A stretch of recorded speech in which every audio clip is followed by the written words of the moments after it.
안녕하세요. 저는 올해 68인 여자입니다. 저에게는 아들 하나, 딸 하나가 있는데요. 딸은 결혼 안 했고 아들은 20대 후반에 결혼을 해서 딸 하나가 있습니다.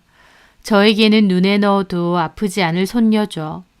그런데 아들은 손녀가 10살 정도 되었을 무렵에 며느리와 이혼을 했습니다. 성격 차이로 자주 싸웠다고 했고 결국 협의이혼으로 갈라서게 되었어요. 아들 며느리야 다 큰 성인이니 그렇다 쳐도 그 어린 손녀가 받을 상처를 생각하니 참 마음이 아팠죠. 보통은 엄마가 양육권을 많이 가져가기도 하지만 전 며느리는 그러고 싶지 않다고 했습니다. 걸리는 것 없이 새 출발하겠다는 것이었죠. 손녀다 보니 엄마 손에서 크는 게 좋지 않을까 싶기도 했는데요.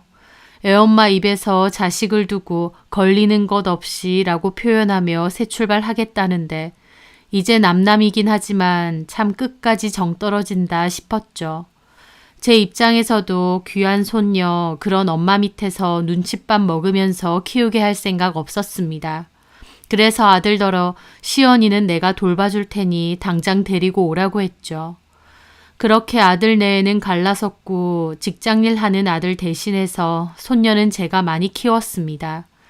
저희 남편은 15년 전에 먼저 떠나갔는데 그때 운영 중이던 건물하고 식당은 다 제 명의로 돌려놓고 갔어요. 식당은 믿을 만한 점장이 있어서 저는 이따금씩 방문해서 관리만 하는 정도고 그 점장이 직접 운영을 하고 있습니다. 건물세랑 식당 수입 덕분에 사는 형편은 나쁘지 않아요. 게다가 손녀가 아예 어린 것도 아니고 초등학생이었기 때문에 일일이 돌봐주고 신경 써야 될 정도도 아니었습니다. 그래서 손녀를 제가 키우는 건 전혀 힘들지 않았어요. 어린 나이에 부모가 이혼하고 엄마랑도 떨어져 사는 거다 보니 얼마나 슬플까 걱정도 많이 되었지만 속 깊고 의젓한 아이여서 그런지 겉으로는 참 밝고 씩씩하게 잘 지냈습니다. 저도 꿋꿋하게 잘 지내주는 손녀가 기특하기도 하고 또 짠하기도 하고 가만 지켜보면 참 예쁘고 고맙기도 했죠. 저희 손녀는 저랑 있으면 조잘조잘 얘기도 잘하고 친구들 사이에서 유행하는 간식 같은 것도 곧잘 사와서 저한테 먹어보라고 그래요. 같이 사는 저희 딸도 출장이 잦은 직업이라 집을 비우는 일이 많다 보니 저 혼자 집에 있을 때가 많은데 손녀가 늘 옆에 있다 보니 외로움도 덜고 집안이 활기차게 느껴질 때가 많았죠. 제가 그렇게 많은 나이도 아니고 손녀 대학교 들어갈 때까진 제가 전담해서 키우려고 했습니다. 아들한테도 그렇게 말을 해두었어요. 시연이는 내가 알아서 키울 거니까 걱정 말라고. 너는 네 사회생활 열심히 해도 된다고요. 다만 그 얘기는 했었습니다. 만약에 여자를 만난다고 해도 그냥 사귀는 정도만 하지 재혼은 나중에 하라고요. 자식만 생각하면 조금이라도 더 젊을 때 좋은 여자 만나서 새 가정 이뤘으면 싶기도 하지만 손녀를 생각하면 마음이 달랐습니다. 시연이가 많이 어린데 부모 이혼한 것 때문에 가뜩이나 속에서 얼마나 상처가 크겠느냐. 그 어린 게 속이 깊어서 말은 못해도 골마 있을 거다. 게다가 곧 사춘기도 올 건데 행여나 네가 덜컥 재혼이라도 한다 하고 새엄마라도 데리고 오면 시연이가 얼마나 혼란스럽고 힘들겠느냐. 이혼만으로도 애한테 상처가 클 테니 누굴 만나도 재혼만큼은 시연이 대학 가고 나서 하는 걸로 해라 라고요. 아들도 제 말에 바로 알겠다고 했습니다. 자기도 이혼한 애엄마 때문에 질려서 이제는 결혼하고 싶지도 않고 여자 만날 생각도 없답니다. 그렇게 아들과 얘기를 잘 끝냈고 별탈 없이 제가 시연이를 키운 지도 2년이 넘어갔을 무렵이었어요. 아들이 갑자기 뜬금없이 결혼하고 싶은 여자가 있다고 결혼을 하겠다고 하는 겁니다. 아니, 누구 만나고 있었어? 말 안 했잖아. 언제부터? 그렇게 오래는 안 됐고 한 8개월 정도? 아니 근데 무슨 결혼을 한다는 거야? 서로 많이 좋아하고 가정도 이루고 싶고 우리 둘은 그런 얘기 많이 했거든요. 혹시 그 여자도 이혼녀야? 예, 맞아요. 그럼 자식은? 있어요. 아들 하나, 딸 하나. 뭐야? 저는 깜짝 놀랐죠. 결혼보다 더 어렵고 신중해야 되는 것이 재혼일 수밖에 없잖아요. 게다가 이미 각자 자식들까지 있는 입장이고. 그런데 만난 지 1년도 안 돼서 덜컥 결혼까지 한다고 하니 제 입장에선 아들이지만 이해가 안 됐죠. 아니, 뭐가 그렇게 급해서 덜컥 결혼을 한다는 거야. 1년도 안 만났는데. 뭐 얼마나 만난 게 중요한가? 내가 살아보니까 엄마, 그런 거 안 중요해요. 그렇게 치면 시연이 엄마랑은 저 5년 동안 연애했어요. 근데도 결혼하고 줄창 싸우다가 결국 이혼했잖아요. 진짜 인연이면 얼마 안 만나도 잘 살 수 있는 거죠 뭐. 오래 사귀고 안 사귀고가 그렇게 중요한가? 너는 이거 그냥 결혼이 아니라 재혼 아니야. 심지어 애까지 각자 딸렸다는데 그렇게 마음 가는 대로 쉽게 결정할 문제야?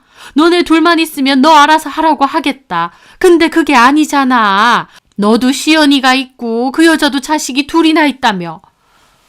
좋은 여자예요. 시연이한테도 친엄마보다 더 잘할 수 있는 여자고. 그걸 어떻게 알아? 그쪽은 왜 이혼했는데? 전 남편이 완전 나쁜 놈이었지 뭐. 바람피고 돈도 제대로 안 갖다 줬다나? 애들은 몇 살이길래 시연이랑 비슷해? 큰아들은 시연이보다 3살 많고 딸은 시연이보다 2살 많대요. 그럼 애들도 어리네. 그렇죠. 미진이가 저보다 1살 어리니까. 그 만난다는 여자 이름이 미진이야? 예. 참나. 엄마 왜 그러세요? 그럼 한창 젊은 아들이 독수공방으로 늙어 죽길 바라세요? 뭔 독수공방이야. 시연이가 있는데. 자식하고 마누라는 다르죠. 너 내가 예전에 뭐라고 했어? 여자 만나는 건 좋은데 재혼만큼은 시연이 대학생 되고 하라고 그랬잖아. 근데 2년도 못 지킬 약속을 왜 해?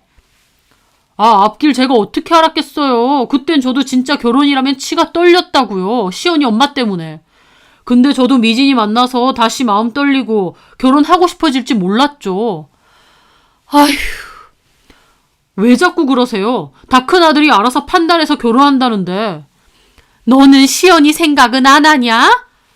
시연이가 왜요? 시연이도 새엄마 생기고 오빠 언니 생기면 안 해롭고 좋지. 나는 모르겠다. 재혼해서 잘 사는 집들도 많다지만 시연이 입장에선 너무 혼란스러울 것 같아. 뭘 혼란스러워요. 재혼 가정이 얼마나 많은데. 그래서 엄마는 싫다고요? 그 여자를 안 만나봤으니 좋고 싫고 할 게 어딨겠어. 다만 너무 갑작스럽다 이거지. 좋은 여자예요. 엄마도 보시면 좋아하실 거예요. 시연이한테도 좋은 거라니까요. 엄마가 아무리 봐주신다 해도 그래도 할머니잖아요. 시연이한테는 할머니보다는 엄마 손길이 필요할 때가 많은 거예요. 저만 생각해서 재혼하겠다는 게 아니고 시연이 생각해서 엄마 만들어주고 싶은 것도 있어서 그래요. 아니, 그 집도 애가 둘인데 시연이를 그렇게까지 챙기고 생각해 주겠어? 그런 여자 아니라니까요. 시연이도 친딸처럼 잘 챙겨줄 수 있는 그런 여자예요. 엄마 아들이 아무하고나 재혼하려 하겠어요? 그러면서 아들은 탐탁치 않아 하는 저를 설득하더라고요. 다 큰 아들 본인이 결혼하겠다는데 지 행복 찾고 싶다는데 제가 아무리 부모라고 해도 어떻게 끝까지 말리겠습니까? 바짓가랑이 잡고 뜯어 말릴 수도 없는 노릇이고요. 다만 저는 손녀를 생각하면 너무 걱정이 되었죠. 제가 이 이야기를 주변 친구들에게 하니 친구들은 제가 너무 유난이라고 하더라고요. 아들내미 평생 혼자 사는 것보다 이제라도 2년 만나서 재혼한다고 하는데 엄마로서 왜 말리느냐. 손녀한테도 새엄마긴 하지만 엄마가 생기는 게 더 좋을 수도 있다고 하면서요. 그래서 저는 못 이기는 척 아들에게 여자친구 한번 데리고 와보라고 했습니다. 그렇게 미진이라는 아들 여자친구는 저희 집에 오게 되었어요. 어머님, 안녕하세요. 처음 뵙겠습니다. 한미진이라고 합니다. 반가워요. 여기까지 온다고 고생했어요. 고생은요, 오빠가 태워줬는데요. 어머님 집이 너무 예뻐요. 깔끔하고 세련됐고. 어쩜 이렇게 감각이 좋으세요? 아, 그래요? 내가 한 건 아니고 우리 딸이 건축 관련 일을 해서 몇 년 전에 싹 바꿨어요. 그렇구나. 집이 너무 좋은 거 있죠. 저 이렇게 넓고 좋은 집은 진짜 오랜만에 와보는 것 같아요. 미지는 생글생글 웃으며 말도 잘하더라고요. 처음 본 저한테도 스스럼 없이 애교 있게 구는데 비교하긴 그렇지만 성격이 예전 며느리하고는 하늘과 땅 차이였습니다. 예전 며느리는 말도 거의 없고 표정도 별로 없고 뭘 물어봐도 시큰둥한 편이었거든요. 그런데 미진이는 내내 웃는 얼굴로 어머님, 어머님 하니까 참 밝고 명랑하구나 싶어서 저도 호감이 갔죠. 집에 인사하러 오는 거라서 제가 이것저것 잔뜩 차리고 있었는데 주방에 들어와서 싹싹하게 도우려고 하고요. 아이고, 옷도 예쁜 거 입었는데 됐어요. 나가 있어요. 밥만 올리면 되니까. 어머님이 식사 준비해 주시는데 제가 어떻게 가만히 있나요? 밥이라도 제가 펄게요. 주걱 어딨어요, 어머님? 아유, 됐다니까. 내가 할게요. 어머니, 저 이런 거 잘해요. 앞으로는 저한테 다 맡겨주세요. 그리고 어머님, 저한테 편하게 말씀하세요. 이제 자주 볼 사이인데. 하면서 먼저 나서서 밥하고 식사 준비를 하려고 하는 겁니다. 워낙 곰살 맞은 성격이다 보니 절에서 우리 아들도 푹 빠졌나 싶더라고요. 그렇게 식사 준비가 끝나갈 무렵 학원에 갔던 손녀도 돌아왔죠. 왔어, 우리 시연이. 다녀왔습니다. 손녀는 그전에도 미진이를 몇 번 봐서 익숙한지 미진이에게 인사를 꾸벅 하더라고요. 시연이 왔구나. 반가워. 미지희는 손녀에게 가더니 머리도 쓰다듬고 예뻐하더라고요. 학원 잘 갔다 왔어? 네. 얼른 손 씻고 와. 할머니가 뭐 많이 차려주셨네. 배고플 텐데 얼른 먹자. 손녀에게도 딸 대하듯 다정하게 말하는데 그 모습이 보기 좋더라고요. 그렇게 둘러앉아 식사를 했습니다. 들어보니 아들 하나, 딸 하나 있다고. 네, 맞습니다. 같이 오라고 했는데 왜 혼자만? 오늘은 저만 오는 게 좋을 것 같아서요. 다음에 저희 아이들도 데리고 올게요, 어머님. 저희 아이들에게도 좋은 할머니가 생긴 것 같아서 너무 좋아요. 그러더라고요. 그리고는 미진이는 조기살을 바르더니 저희 손녀 밥숟가락 위에 올려주는 겁니다. 많이 먹어, 시연아. 저희 손녀 먹으라고 생선살 발라주고 반찬 밀어주는데 제 앞이라서 그럴 수도 있겠지만 그래도 잘하려고 노력하는 모습들이 보였죠. 그날 손녀는 숙제한다고 방에 들어갔고 저는 미진이에게 얘기했습니다. 나는 다른 것보다 우리 시연이가 좀 걸리는 게 커. 엄마 아빠 일찍 이혼하고 어린 게 마음에 상처가 많을 것 같은데 또 새엄마가 들어온다고 하면. 네, 무슨 걱정하시는지 압니다. 미지인의 아이들도 그렇겠지. 새아빠라고 해도 우리 아들이 낯설고. 저희 아이들은 이미 상우 씨를 아빠처럼 생각하고 편해해요. 자주 만났나 봐. 네, 한 번씩. 시연이도 같이 본 적 있고요. 만나면 저희 아이들하고 시연이도 곧 잘 지내요. 저는 고개를 끄덕였습니다. 미지인은 제 눈치를 살짝 보더니 그러더군요. 어머님이 뭐 걱정하시는지 잘 알겠어요.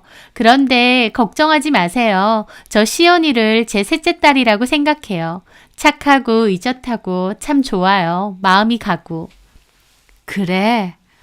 그럼요. 제 입장에서도 재혼인데 마음이 안 가면 재혼을 어떻게 하나요? 어머님 걱정하실 일 없게 제가 잘할게요. 특히 시연이한테요. 제 걱정하는 마음을 먼저 알아채고 저렇게 말해주더라고요. 워낙 밝고 싹싹해 보이다 보니 저도 마음이 한결 놓이기도 했습니다. 그날 밤 저는 시연이에게도 물어보게 되었어요. 시연아, 너는 아빠가 새로 결혼한다면 어떨 것 같아? 너한테 새엄마가 생기는 건데. 시연이는 잠깐 망설이더니 괜찮다고 하더라고요. 마냥 괜찮다고만 하지 말고 이 할머니한텐 솔직하게 말해도 돼. 아니에요. 진짜 좋아요. 아줌마도 저한테 잘해주시고 저도 좋아요. 아줌마가 잘해줘?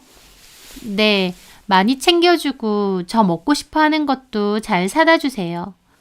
그 집에 있는 언니하고 오빠는 만나봤다며?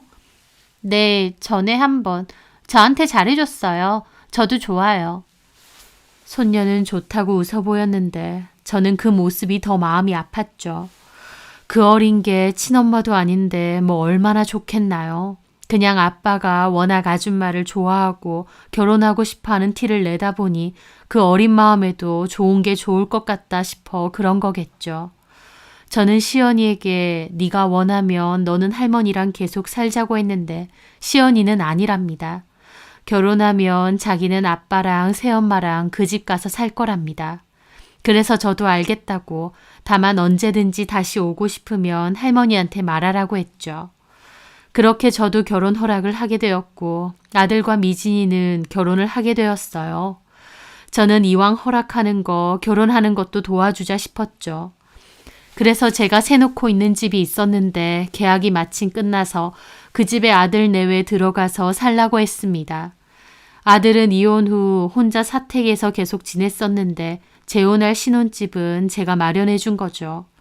평수도 널찍한 곳이라 5 식구 다 살아도 충분한 곳이기도 했고요. 그렇게 결혼을 하고 난 뒤 한 6개월까지는 저희 집에도 종종 놀러 왔어요. 시연이도 얼굴이 밝았고 잘 지내는 것처럼 보였습니다. 며느리가 시연이에게도 잘하는 게 보이다 보니 반대했던 게 미안하기도 했죠.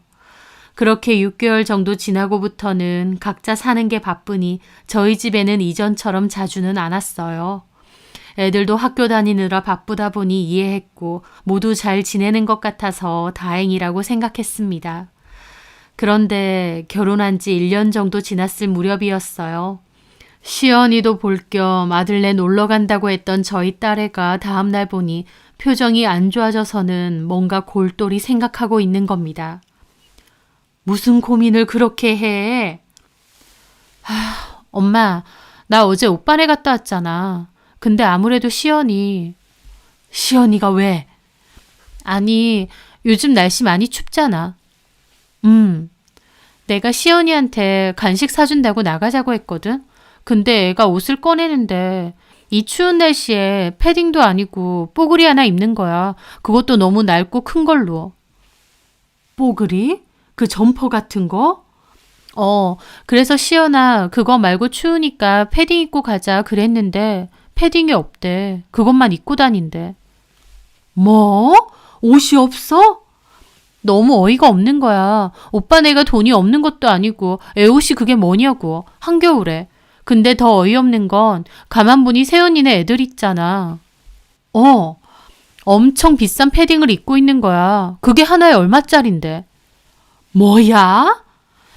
새언니 애들 입고 다니는 것도 부실했으면 요새 오빠네 사정이 안 좋은가 싶었을 텐데 걔네는 그 비싼 패딩 입고 시언니는 패딩 하나 없이 얇은 뽀글이 하나 입는 거 있지.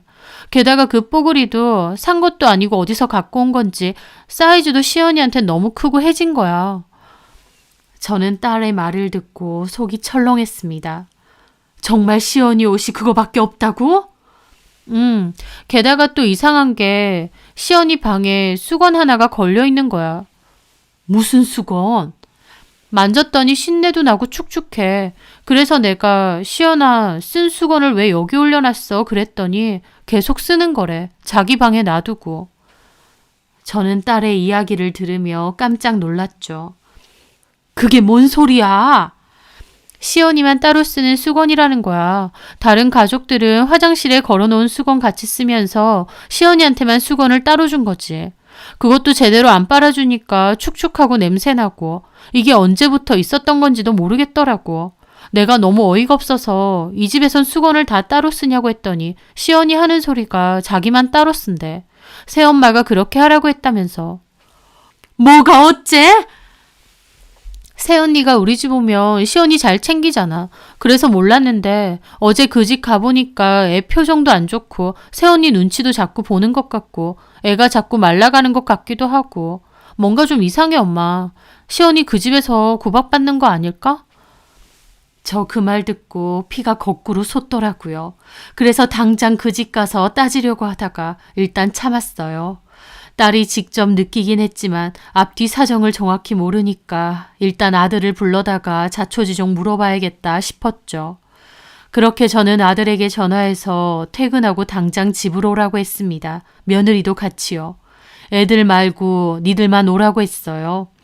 그렇게 퇴근 때쯤 아들과 며느리가 집으로 왔죠. 어머님, 저희 왔어요. 무슨 일이세요? 저는 아들과 며느리를 앉아보라고 했습니다. 어제 상희가 시연이도 볼 겸 너네 집 갔지? 네, 맞아요. 아가씨 오셨죠. 저 그 말에 봉투 하나 꺼내서 앞에 줬습니다. 이게 뭐예요? 돈이지 뭐긴 뭐야. 시연이가 이 날씨에 패딩 하나가 없이 다닌다던데 애 패딩 하나 사줄 돈이 없어서 그런가 해서 내가 돈 넣어놨다. 당장 가서 사줘라. 제가 그렇게 말하자 며느리가 눈을 동그랗게 뜨고 그러더라고요. 어머, 그게 무슨 말씀이세요, 어머님? 애가 낡고 해진 뽀글인가 뭔가 그거 하나 있었다던데. 며느리는 펄쩍 뛰더라고요. 아니에요, 어머님. 오해세요. 아가씨가 오해를 했나 봐요. 그럴 리가 있나요? 시연이도 패딩 있어요. 저희 애들 것보다 더 비싼 걸로 사줬는데요. 패딩이 있다고? 그럼요. 당연하죠, 어머님. 근데 왜 없다고 그래? 애가 이 추운 날씨에 왜 얇게 입고 다니느냐고. 시연이가 그 옷을 워낙 좋아해요. 어머님도 아시잖아요. 그맘때 애들 고집이 얼마나 세요. 제가 시연아 추우니까 패딩 입고 가 그래도 자기는 그 옷이 좋대요. 그러니까 저도 어쩔 수 없이 냅둔 거죠. 하는 겁니다. 저희 딸이 손녀에게 물었을 땐 패딩이 아예 없다고 했는데 며느리는 무슨 소리냐고 더 비싼 걸로 사줬다고 본인이 입기 싫어서 안 입는 것뿐이라고 하는 겁니다. 에이 엄마 상의 말만 듣고 이러면 어떡해. 이 사람이 그럴 사람 아니야. 그럼 수건은 뭔데? 무슨 수건? 아, 시연이 방에 있던 수건 때문에 그러시는 거구나. 아, 그게요. 시연이가 머리가 길잖아요. 그래서 머리 감을 때 수건이 2개 필요하대요. 그래서 제가 하나는 공용 수건 쓰고 나머지는 하나 갖다 놓고 네 방에서 편하게 닦으라고 그랬던 거죠. 머리 말릴 때 쓰라고요. 아가씨가 그거 보고 오해했나 보네. 며느리의 말 같지도 않은 변명에 아들이 더 펄쩍 뛰더군요. 아니 걔는 오해할 게 뭐 있다고 엄마한테 이상한 소리래? 하지만 듣는 저는 이해가 안 됐습니다. 며느리는 오해라고 그러는데 말을 맞는 것 같고 기분이 찜찜하더라고요. 제가 가만히 있자 며느리는 먼저 저에게 그러는 겁니다. 어머님이 뭘 걱정하시는진 아는데요. 그런 거 아닙니다. 저 오히려 섭섭해요. 저 말씀드렸잖아요. 시연이를 제 친딸처럼 생각한다니까요. 세상 사람들이 다 저보고 계모라고 해도 저 마음만큼은 시연이에게 친엄마나 다름없습니다. 그런데 그렇게 오해하시면 저 너무 마음이 아파요. 하면서 눈물도 안 나는데 훌쩍이더라고요. 아들은 저한테 왜 괜히 그러시냐, 이 사람이 얼마나 잘하려고 노력하는 줄 아느냐며 따지고 있고요. 저는 뭔가 석연치는 않지만 일단 알겠다고 했죠. 그런데 그날 아들이 저에게 따로 전화해서 엄마, 왜 그러세요? 우리 잘 살고 있는데. 진짜 섭섭해요. 미지도 집에 가는 길에 울었어요. 뭘 울어? 내가 뭘 어쨌다고. 안 울어요 그럼? 엄마가 사람을 무슨 아동학대범으로 몰아갔잖아요. 몰아간 게 아니라 상황이 그렇잖아. 다 해명했잖아요. 그게 뭔 해명이야. 패딩은 내가 본 적이 없고 수건도 그 냄새나는 수건을 시연이 방에 놔두고 쓴다는데 애한테 관심이 있었으면 설령 2개 쓰라고 해도 방에 있는 수건은 제때 갈아줘야지. 엄마, 애가 셋이에요. 그 사람이 얼마나 정신없겠어요. 그런 것까지 일일이 어떻게 해주냐고요. 시연이가 애도 아니고 이제 알아서 하는 거지. 너 네 와이프 역성 드는데 내 말 잘 들어. 네 새끼는 네가 챙겨야 되는 거야. 미지이도 사람인데 자기 속으로 낳은 자식들한테 당연히 마음 가는 거지. 시연이보다. 그럴수록 너는 더 시연이 챙기고 해야 되는 거야. 너 전처럼 네 생활하느라 바빠서 시연이는 안중에도 없는 거 아니야? 아 엄마 제가 언제요? 그랬잖아. 나한테 맡겨놓고 제대로 애한테 신경도 안 썼잖아.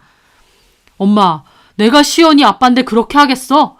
그리고 애들 엄마가 어련히 알아서 한다니까요. 엄마, 제발 우리 잘 살고 있는데 그러지 마세요. 엄마는 아들이 이혼 2번 하는 거라도 보고 싶으세요? 뭐가 어째? 나 미진이랑 잘 지내요. 애들도 나 아빠로 잘 따르고. 우리 집 아무 문제 없어. 그러니까 엄마도 괜히 나서서 그러지 마시라고요. 하면서 전화를 끊어버리더라고요. 아들은 예전에도 손녀에게 큰 관심이 없었습니다. 자식이니까 당연히 애정은 있겠지만 자식보다 본인 생활이 더 중요했었죠. 아들 본인은 결혼 생활에 만족했기에 자식인 시연이에게만 희생을 강요하고 있는 게 아닐까 걱정이 되었던 거죠. 그런데 그 주말 오라고 한 적도 없는데 아들 네가 애들을 다 데리고 저희 집에 왔더군요. 일부러 저 보란 듯이 시연이에게 패딩을 입혀서요. 그런데 앞만 봐도 패딩이 너무 새 것 같은 겁니다. 제 얘기 듣고 새로 급하게 산 것 같은 느낌이었죠. 하지만 제 앞에서 역시나 시연이를 열심히 챙기고 저한테도 잘 보이려 하더라고요. 그런데도 할머니인 저는 느꼈습니다. 손녀의 표정이 별로 밝지 않고 새엄마의 눈치를 자꾸 본다는 것을요. 밥을 먹다가 손녀가 물을 조금 쏟았는데 흐르는 물을 닦기도 전에 며느리 눈치부터 슬쩍 보더라고요. 그것만 봐도 평소에 얼마나 눈칫밥을 먹었을까 싶은 겁니다. 저는 그 후 저희 딸에게 시연이 학교 갔다 오면 좀 데리고 집으로 오라고 했습니다. 그렇게 손녀가 집으로 왔고 밥 먹이고 일부러 살살 물어봤죠. 시연아, 할머니한테는 솔직하게 말해도 돼. 이 집의 제일 대장이 할머니야. 알지? 네. 새엄마가 혹시 갑자기 패딩 사주든? 제 말에 손녀가 제 눈치를 힐끗 보더라고요. 그러더니 아니요, 원래 있던 거요. 그러는 겁니다. 원래 있었어? 근데 고모 놀러 갔을 땐 왜 없다고 했어? 깜빡했어요. 패딩 있는 걸 깜빡했다고? 네. 손녀는 뭔가 할 말이 있는데 안 하는 것처럼 시무룩해져 있더라고요. 수건도 네가 머리가 길어서 새엄마가 2개 쓰라고 하나는 놔뒀다는데 그게 맞아? 네? 네. 시연아, 할머니한테는 다 털어놔도 되는데 할머니는 시연이 편이잖아. 할머니한테 솔직하게 말해줘야 할머니도 시연이를 위해 나서지. 아니요, 그런 거 없어요. 시연아, 예전처럼 할머니랑 같이 지낼래? 고모도 요즘은 시간 많아져서 자주 집에 있는데. 아니요, 저는 엄마 아빠랑 지낼게요. 손녀는 끝까지 아무것도 없다고 하더라고요. 그렇게까지 말하니 저도 더 물어볼 수가 없었죠. 뭔가 찜찜한 기분은 계속 드는데 손녀가 저렇게 말을 하니 저도 일단 입을 닫았죠. 저는 그렇게 딸에게 말했는데 저희 딸도 아무리 생각해도 뭔가 찜찜하답니다. 딸도 저랑 비슷한 생각이더라고요.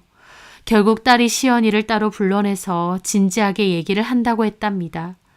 정말 아무 문제 없는 거면 괜찮은데 만에 하나 손녀가 그 집에서 구박받고 있는 거면 큰일이니까요. 그렇게 딸은 시연이를 데리고 갔는데 그날 표정이 굳은 채로 집에 오더라고요. 어떻게 됐냐니까 딸이 해주는 말이 가관이었습니다. 시연이도 처음에는 저한테 말했듯 고모한테도 아무 문제가 없다고 했다는데 고모가 애둘러서 자꾸 물어보고 하니까 결국 울면서 말을 했대요. 아빠는 회사 일 때문에 늦는 경우가 많은데 집에 있으면 시연이만 빼놓고 외식을 가거나 자기들끼리 뭘 시켜 먹는답니다. 그러면서 시연이한테는 배달 음식 시킨 거 조금 덜어서 방에서 먹으라고 준답니다. 나오지 말라 하고요. 자기들끼린 거실에서 하하호호 먹으면서요. 다 같이 둘러앉아서 밥 먹을 때도 똑같이 밥을 남겨도 시연이한테만 끝까지 다 먹으라고 이렇게 먹다 남기면 누구 보고 치우라는 거냐고 화를 낸답니다. 할머니나 아빠 앞에서는 그래도 괜찮은데 자기만 있으면 새엄마가 엄청 차갑고 무섭게 한대요. 그래서 준비물 살 돈이나 용돈이 필요하면 아빠한테 말하는데 아빠는 자꾸 새엄마한테 말하라고 하니 곤란했답니다.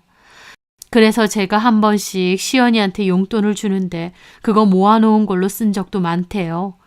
저희 손녀는 필요한 돈도 눈치 보여서 말을 못하는 거였죠. 옷도 안 사주고 지금 신고 다니는 운동화도 며느리 둘째 딸이 불편해서 안 신는다고 했던 걸 시연이더러 신으라고 줬답니다. 근데 그게 시연이한테는 좀 큰데도 그냥 신으라고 줬대요. 새 신발이나 다름없으니 겉보기에는 멀쩡해 보이는데 사실은 자기 딸 안 신는 걸 버리듯이 준 거였죠. 사이즈도 안 맞는 것을요. 저희 딸이 그날 얘기 듣고 보니 시연이에게는 너무 큰 운동화인데 자꾸 벗겨지려 하니까 운동화 끈을 엄청 세게 메어놨다는 겁니다. 게다가 그 패딩도 제가 한바탕 난리치니까 그 다음날 바로 백화점 데리고 가서 사주더래요. 그러면서 며느리가 시연이한테 그랬답니다. 할머니가 물어보면 예전에 산 거라고 하라 했다고요. 애한테 협박을 한 거죠. 왜 이런 얘기를 할머니에게 솔직하게 안 했냐 하니까 새 며느리가 시연이에게 잘 그랬대요. 네가 쓸데없는 소리에서 할머니가 화나면 너네 아빠는 또 이혼하게 될 거고 그러면 진짜 힘들어질 거다라고요. 너네 엄마랑 한 이혼도 너 때문에 한 건데 또 너 때문에 아빠 이혼하게 만들고 싶냐는 소리까지 했다는 거예요. 게다가 쓸데없는 소리하면 집에서 쫓아낼 거다. 할머니도 고모도 네 편은 아니다 그랬대요. 그런 소리를 지속적으로 해놓으니까 그 어린 게 할머니한테도 고모한테도 속 시원하게 말도 못하고 속으로 끙끙대고 있었던 겁니다. 그 얘기를 듣는데 피가 거꾸로 솟더라고요. 설마 했는데 그래도 제 오해고 노파심이길 바랬는데 제 생각 이상으로 새며느리는 저희 손녀를 괴롭히고 방치하고 언어폭력으로 확대했던 거죠. 저는 저희 딸에게 당장 일어나라고 했습니다. 아들 집 찾아갈 거라고요. 저희 딸도 당장 시연이 데리고 올 거라고 가자고 하더라고요. 그렇게 아들네 집 주차장을 도착했는데 마침 아들이 퇴근하고 왔는지 차에서 내리고 있는 겁니다. 저를 보고 깜짝 놀라더라고요. 엄마, 여기 갑자기 웬일이세요? 너네 집 올라가. 무슨 일인데요? 빨리 올라가. 그 말에 아들이 저희 딸을 노려보더라고요. 너 엄마한테 또 이상한 소리 했지? 너 진짜 왜 그래? 내가 뭘 이상한 소리를 해? 오빠는 오빠 자식도 제대로 못 챙기면서. 뭐가 어째? 이게 진짜? 그만하고 빨리 못 올라가? 내가 내 눈으로 직접 볼 거다. 너한테 내 집 주고 불편할까봐 집들이 때 말고는 여기 온 적이 없는데 이제 안 되겠다. 내가 내 눈으로 내 손이 어쩌고 있는지 직접 봐야겠어. 제가 화가 나서 소리 지르며 앞장서라고 했습니다. 아들도 본인이 더 어이없어하며 올라가더라고요. 그리고 문을 열었는데 아들 뒤에 제가 있자 며느리도 깜짝 놀라는 얼굴인 겁니다. 어머니! 그런데 눈앞에 보이는 광경에 저는 또 한 번 뒷목을 잡아야 했습니다. 며느리는 치킨하고 피자 시켜서 거실상에 잔뜩 펼쳐놓고 자기 애들이랑 먹고 있더라고요. 하지만 거기에 시연이는 없었죠. 시연이는 뜬금없이 방에서 나오는 겁니다. 뭘 시켜 먹으면서 시연이는 같이 먹고 있지도 않았던 거죠. 시연이 말처럼요. 그 모습에 저는 눈이 돌아서 시연이 방으로 쫓아갔어요. 그런데 방이 무슨 냉골인 겁니다. 거실은 따뜻한데 방은 보일러를 켠 적이 없는지 냉골인데다 이불도 얇은 혹겹이불 하나 올려져 있더군요. 게다가 책상에는 접시 하나에 피자 하나, 닭고기 2개 올려져 있는 게 덩그러니 있었죠. 같이 먹지도 않으면서 애한테 꼴랑 적어주고 방에서 혼자 먹으라고 한 거였습니다. 그걸 보는데 기가 막히고 코가 막히더군요. 딸한테 들은 것보다 실제로 보니 더 기가 찼죠. 저는 아들을 불렀습니다. 김상우, 네가 직접 봐라. 음식을 시켜놓고 시연이는 같이 먹지도 않고 방에서 꼴랑 익어줬다. 이게 말이 되냐? 먹는 걸로 차별을 해. 게다가 방은 왜 이렇게 춥고 이불은 또 저게 뭐야? 이 날씨에 저 이불이 말이나 돼? 그 말에 아들은 한숨을 쉬더라고요. 며느리는 허겁지겁 달려와서 그러는 겁니다. 아니에요, 어머님. 오해세요. 이건 시연이가 많이 안 먹겠다고 해서 제가 조금 덜어준 거예요. 시연이가 다이어트 하나 봐요. 저 그 말에 눈이 돌아서 접시 위에 닭고기를 며느리에게 집어 던졌습니다. 엄마, 뭐 하시는 거예요? 다이어트? 애가 빼빼 말라서 뼈밖에 없구만. 다이어트? 너 지금 뚫린 입이라고 아무 말이나 하니? 네가 뭔 소리에도 믿어주는 척하니까 시어머니고 뭐고 우습게 보여. 어디서 말도 안 되는 헛소리나 하고 있어. 엄마, 네가 제일 문제야. 네가 그러고도 아빠야?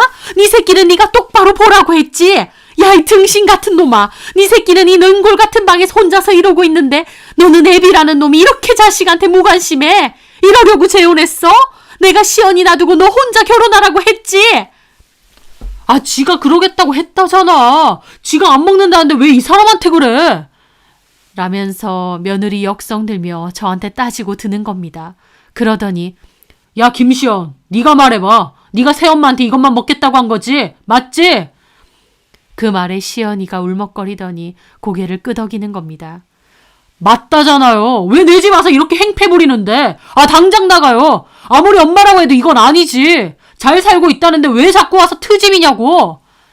하면서 저한테 소리를 지르는 겁니다. 그런데 그 순간 시연이가 갑자기 울음을 터뜨렸죠.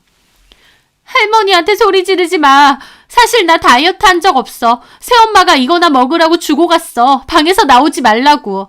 배고프다고 해도 뭐라고 해서 그냥 이것만 먹는 거야. 새엄마가 용돈도 잘 안 주고 준비물 사야 되는데 돈도 안 주고 용돈 달라고 하면 나한테 돈 물어가는 귀신이라고 하고 하면서 울더라고요. 그 모습을 보는데 가슴이 너무 아프고 화가 나서 저도 눈물이 왈칵 났죠. 아들놈도 그제야 멈칫하더라고요. 얼마나 지 새끼한테 관심이 없고 너만 참으면 된다는 식으로 애를 닥달했을지. 어린 게 여태까지 어디 말도 못하고 혼자서 얼마나 마음고생했을지 마음이 찢어질 듯 했습니다. 저는 시연이를 꼭 안아주었죠.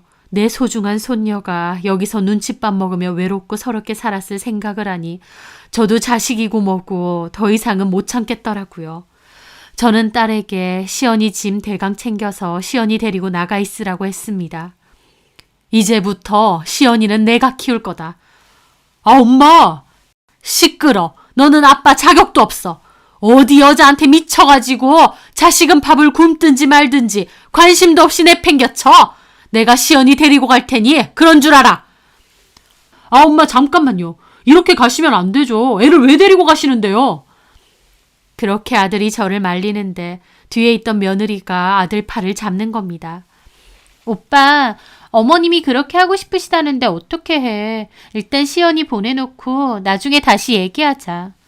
그러는 겁니다. 그 말 듣는데 저는 걸음을 멈췄죠. 그제야 알겠더라고요. 며느리에게는 저희 시연이가 없었으면 좋겠는 눈의 가시였던 겁니다. 저희 아들만 데려다가 돈 버는 역할 시키고 그 돈으로 자기 자식들 잘 먹이고 잘 입히면서 살고 싶은데 저희 손녀는 그렇게 해주기 싫었던 거예요. 그래서 저희 손녀만 구박하고 냉대했던 겁니다. 제가 시연이 데리고 간다고 하니 얼씨구나 그러라고 냅두는 걸 보는데 그제야 새 며느리의 진짜 모습을 알겠더라고요. 의도까지 눈치챘는데 그대로 순순히는 못 가겠더라고요. 누구 좋으라고요.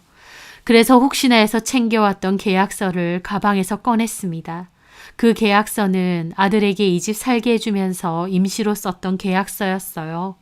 제가 아들네에게 돈 한 푼 안 받고 제 집에서 살게 해준 건데 혹시 나중에 법적으로 문제가 생길까봐 전세로 들어온 것처럼 계약서를 임의로 써둔 거였죠. 하지만 말 그대로 임의로 써둔 거고 제대로 된 공증이나 인증을 해둔 계약서는 아니었습니다. 당연히 전세금이라고 받은 것도 없고요. 그저 임시 방편으로 써둔 것이었죠. 저는 그 계약서를 아들과 며느리 앞에서 갈갈이 찢었습니다. 그리고 그걸 바닥에 집어 던졌어요. 나 너네한테 내 집에서 계속 살게 하고 싶지 않다. 한 달 주마. 그 사이에 집 구하고 여기 있는 짐 싹 빼서 나가. 안 그래도 이 집 살려는 사람 많은데 이참에 그냥 금매로 팔아버릴 테니까. 제 말에 아들과 며느리 눈알이 튀어나오더라고요. 예? 엄마! 갑자기 이러는 법이 어딨어요? 어머님!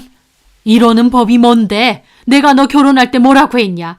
다 좋은데 시연이 하나만큼은 상처 안 받게 하라고 귀에 딱지가 않도록 말했어. 근데 이게 다 뭐야? 김상호, 네가 아무리 내 자식이라도 이건 못 봐주겠다. 눈 뒤집어져서 살림을 차리든 말든 그건 내 알 바 아니다. 근데 네가 애 아빠면 자식한테 상처 주면서 이러면 안 되지. 시연이한테는 이 집에서 믿고 의지할 사람이 아빠인 너밖에 없었을 텐데 꼬라지 보니까 너도 모른 척하고 있었던 거네. 네 마누라가 어떻게 하는지 알면서도 모른 척했던 거야. 시연이한테 너만 참으면 아무 문제 없다고 애한테 그러고 있었던 거지? 내 말 틀렸냐? 아니, 그런 게 아니라 시연이가 저렇게까지 말했는데 떡하니 네 딸만 차별받고 있는 게 눈앞에 보이는데 네가 아비로서 지금 당장 뒤집어 엎어도 뭐할 판에 너 지금 하는 꼴을 봐라. 와이프 치마폭에 단단히 쌓여가지고 내가 이런데도 뭐 예쁘다고 너네를 내 집에서 계속 살게 해야 되냐? 그래도 자식이라서 한 달 말미 주는 거다. 내 집에서 당장 짐 챙겨서 나가. 나 너네들한테 해줄 거 아무것도 없으니까. 어머님, 진정하세요. 다 오해세요. 제 말 좀 들어보세요. 놔! 누가 네 어머님이야? 네 어머님 여기 없다. 얻어먹을 거 있는 나한테는 살랑살랑거리면서 그 어린 것한테는 이런 식으로 굴어?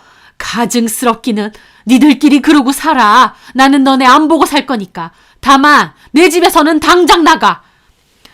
저는 그렇게 뿌리치고 나갔습니다. 그리고 가는 길에 바로 부동산 전화해서 집 내놓는다고 급매물로 시세보다 싸게 내달라고 했어요. 아예 팔아버려야 딴 생각을 안 할 것 같았죠. 원래도 인기가 좋은 곳인데 급매물이다 보니 산다는 사람이 많이 나타났습니다. 아들은 그 사이에 어떻게 자기한테 이럴 수 있느냐 생 난리를 치면서 시어니까지 데리고 온다는 겁니다. 저는 아들이지만 손녀 못 뺏긴다고 법적으로 다툴 준비가 되어 있다고 경고했습니다. 아이가 학대받은 증언 충분하고 제가 친할머니인데다 경제적인 여유도 충분하기에 얼마든지 양육할 수 있거든요. 제가 아들에게 네 새끼 그렇게 방치했으면 미안하고 부끄러운 줄 알라고 어디 부모 자식 영까지 끊을 생각이면 네 마음대로 끝까지 해보라고 했죠. 제 성격을 아는 아들도 결국은 잘못했다고 자기도 이런 줄 잘 몰랐다고 하면서 시연이 말고 집은 그냥 놔두면 안 되겠느냐 하더라고요. 아들이 그동안 모아둔 돈은 투자에 많이 묶여있고 당장 쓸 돈이 별로 없답니다. 애엄마도 원래도 돈이 별로 없다고 하면서요. 저는 아들에게 등신 같은 놈이라고 욕을 해주었습니다. 네 자식이 밥도 제대로 못 얻어먹고 이런 취급을 받았는데도 그 여자랑 계속 살 생각을 하냐고요. 제 속으로 나았지만 제 아들의 정신 상태가 놀랍더라고요. 저는 니들이 어쩌고 살던지 알아서 하는데 집은 한 달 이내에 무조건 빼라고 했어요. 집도 곧 팔릴 것 같으니 자꾸 질질 끌면 법대로 하겠다고요. 제가 한 번 아니다 하면 끝까지 아닌 사람인 것을 아들도 잘 알기에 결국 한 달 가까이까지 버티다가 이사 나가더군요. 그러고 나서 아예 연락 끊었는데 나중에 딸한테 들어보니 엄청 외진 동네에 있는 빌라 하나 겨우 구해서 이사했답니다. 그런데 새며느리가 아들한테 이런 데서 어떻게 애들 데리고 사냐고 생 난리를 피웠답니다. 그래서 아들도 네가 먼저 내 딸 찬밥 취급해서 이렇게 된 거 아니냐. 네 새끼들만 중요하냐며 그제야 대판 싸우고 하루가 멀다 하고 싸우다가 결국 별거 하면서 아들만 따로 나와서 사택에서 지낸다고 하더군요. 저는 아들을 생각하니 한숨이 절로 나왔죠. 본인 자식은 구박받으며 지내는데 남의 자식들 입히고 먹이느라 쎄빠지게 일하는 아들놈이 얼마나 바보 등신같이 느껴지던지요. 하지만 어쩌겠나요. 다 지가 자초한 일인 것을요. 시연이를 집으로 데리고 왔고 초반에는 시연이도 자기 때문에 아빠가 또 이혼하는 거냐며 걱정을 많이 했죠. 하지만 그건 아빠의 인생이자 선택이고 시연이는 아무 상관이 없다고 오히려 아빠가 미안해해야 될 일이라고 몇 번이나 말해주었습니다. 그렇게 저희 집에서 지내면서 시간이 좀 흐르고 나니 다시 예전의 밝은 손녀로 조금씩 돌아오더라고요. 저희 딸도 일을 많이 줄인 상태라 시간이 많아서 손녀랑 놀러도 잘 다니며 그렇게 지내고 있습니다. 손녀 혼자 참 외롭고 서글펐겠구나 싶어서 그때를 생각하며 마음이 아프기도 하지만 더 늦지 않게 알아채고 데리고 올 수 있어서 다행이기도 해요. 얼마 전 손녀가 저에게 할머니랑 고모가 있어서 참 다행이고 고맙다고 하던데 그 말이 참 기특하기도 하면서 어린 나이에 너무 철이 들고 의젓해진 것 같아 마음 한켠이 찡하기도 했습니다. 아들하고는 거의 연을 끊다시피 하고 지내고 있긴 하지만 그래도 저희 손녀가 마음의 안정을 되찾는 것 같아서 다행이에요. 그리고 제가 저희 손녀의 든든한 울타리가 되어줄 수 있다는 것도 참 다행이고 감사하다는 생각이 듭니다. 손녀를 위해서라도 건강관리 신경 쓰고 더 밝고 젊게 잘 살아가야겠습니다. 제 사연 들어주셔서 감사합니다.